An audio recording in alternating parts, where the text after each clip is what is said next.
welcome to A Perspective. I'm your host, Ivan Williams. All right, today we got 4 esteemed gentlemen here. We got Rob, we got Gary, we got Mo, and we got Jason.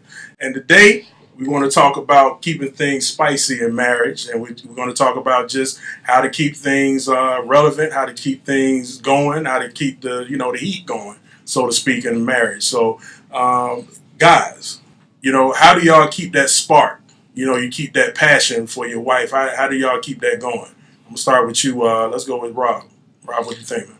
Man, I honestly feel like it's something I'm always working towards. My wife always on me a lot about because it's good that she tell you that. Yeah, and the way we always a lot of fellas felt like, man, what else you looking for other than what you see? That should be enough to get all them juices going, and we finna keep it popping from how we first started. Right. But once you get into a marriage and you've been together a while and kids get involved, for some reason, man, it's something in them, man. It ain't enough. It takes a lot more. It ain't the same like back in the day. It be like, I can just walk in the house and it's popping. Nah, ain't no pop. I'm talking about it. I'm talking about it. No pop. So ain't no snap crackle pop, and my wife said young, but at the end of the day, it's like, man, just something about once you put time in and kids get involved. But I think for a woman, it's always more emotional and mental.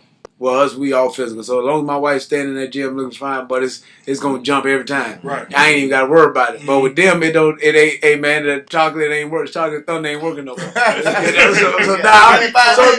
now me as a man, I'm trying to reinvent myself because I'm trying to understand because I never felt like I had to do nothing extra. I ain't have to be the romantic one. I ain't have to be the they used to be the ones who couldn't really get women. They had to go do the extra and shit. Right. Now I'm trying to figure out how to do that. So now romance and doing stuff spontaneously and always showing my wife that she appreciates and I care and I'm thinking about her and making her feel special. I think that's what it takes to get the fire back going in the family, especially in the household with your wife. You always got surprised with something. You always got to let her know you appreciate her and do something nice with her.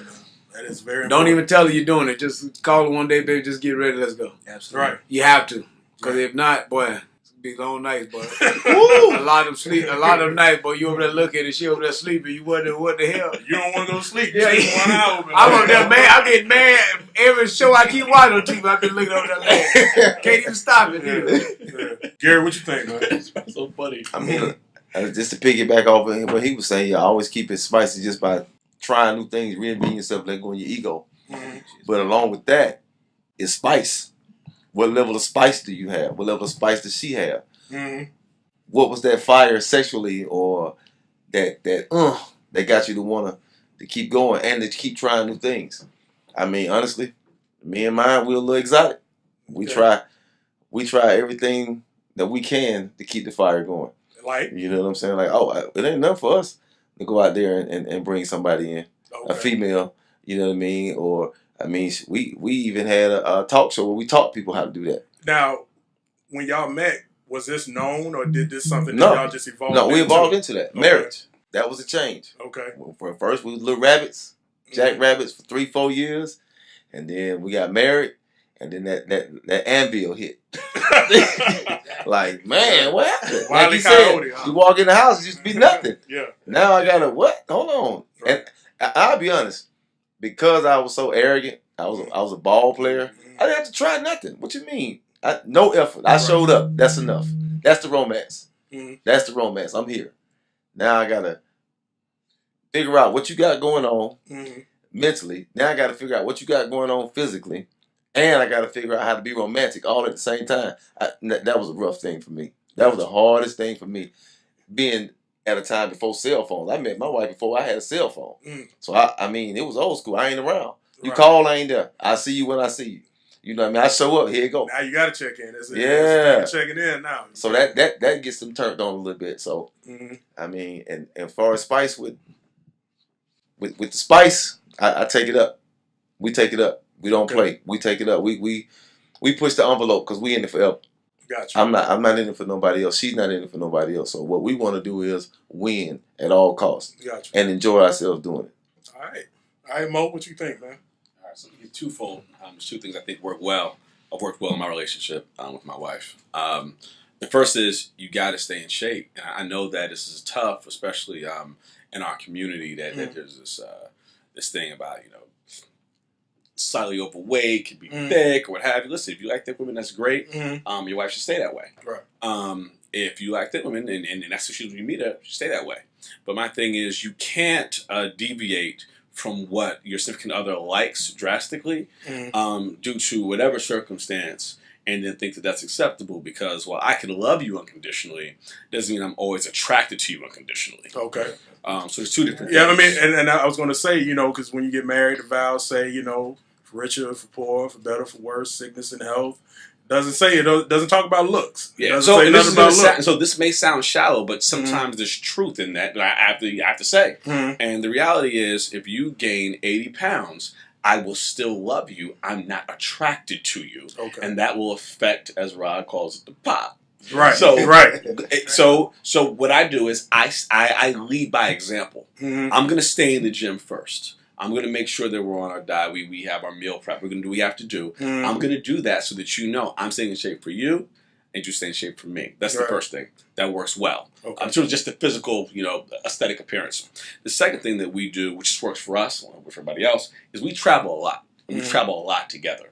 We don't have kids yet, so it's a lot easier. But we just pick up and we'll go, let's head out to, Dominican Republic. Let's hit Cabo. Let's we'll go to Miami like people go to the club. We'll just head out, know.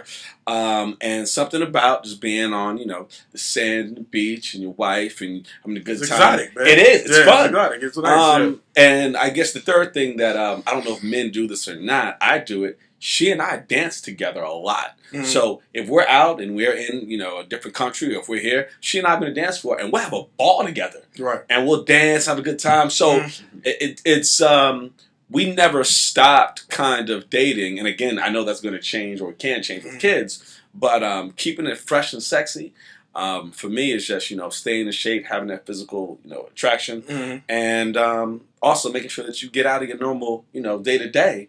Get out and going from the office to the business to the home to, let's get on these sands, let's throw on a bikini at you, and let's look out at a different view. Right. And enjoy yourself. Cool. I think it's important, man, to always date. I think sometimes you get into the rigmarole of life and you just you're ripping and running, you're handling business, you're doing, this and that. But sometimes it's important to realize, what your wife's needs are. So, it's always good to date. Now, Jason, what are your thoughts, man? How do you keep it spicy? Same way, man. I think we have, like my wife, we want it at different times and shit. Like I said, I've been with her so goddamn long. I be having it's a mental thing for me, you know what I'm saying? But I do notice when we go out and have a good time, she got on makeup and I'm fresh and shit, you know what I'm saying? We done drunk a bottle. We come back home and it's on, you know what I'm saying? And I think that it's the build up, you know what I mean? So, for a lot of guys who've been married, or been dating or going out with a girl, at least once a day, and that shit go every other day. Then you get to me, it's shit 3 times a week. You in there, you know what I'm saying? So it just like that shit just slow down, like a motherfucker. You know what I'm saying? I actually had a question where somebody asked. They was like, "Damn, 3 times you in there." Shit. I put out there that someone asked. I was like, ask me questions about marriage that you rarely hear people ask about. So I have questions for the show. And one girl, she asked, she was like, do y'all have sex every day? And I was like, hell no. Like, I don't think it's especially if you've been married over 5 years, I don't think it's any man that has sex like I'm pretty sure that. No, it ain't not no married man. I would put my money on it. Ain't no married. I was like, every goddamn day. You know what I'm saying? Every other day is popping. You know what I'm saying? Every other day is popping. That's what I was going to say. When he said 2 to 3 times a week, I was like, man, that's a good week. That's what I'm saying. That is a good week. Yeah. In fact, I'll take that week. I'm married with a family. Once you got a kids involved, I got a 2-year-old. She's still in the bed. Right. Like, I have to fight her out the room. Like, man, it's a problem, man. Like, we got to figure out a way to get it in before she even know we gone type of situation. So when you involve them kids and the tiresome just from the everyday go when it comes to family and kids and taking them where they need to be, but it can weigh on you. So that's why you got to come back and understand, hey, man, we got to put time in together. Right, man. And we can't let this. And have fun with To it. piggyback on what you said too, Mhm. if you're not dating your woman, you're not seeing her at her best. So the Right, thing is, if right. every day you're seeing her and like she has no makeup on, she's got a t-shirt on, Yeah. she got sweats. Yeah. Well, hell, it's because you're not taking Not that. taking it, Yeah, yeah, so like yeah. if you're not having those experiences Right. where she can put on a nice dress and get her hair done and do it in these done, Right. and that's gonna like now she feels sexy. Now y'all can get that pop. See her in the light that you saw when you met her. Yeah, There you yeah, go. yeah. And that just I goes like back to that. It's okay. All right. Well, I mean, as you can see, you know, chilling with the married men, talking about this stuff, man, it's an important topic. Making sure that your woman feels wanted, make sure she feels needed, make sure she knows that you love her. Because there's somebody out there that's looking at her. And if you're not treating her the way she needs to be treated, somebody definitely will. So, all right, this is another episode of A Perspective with your host, Ivor Williams. Thank you for tuning in.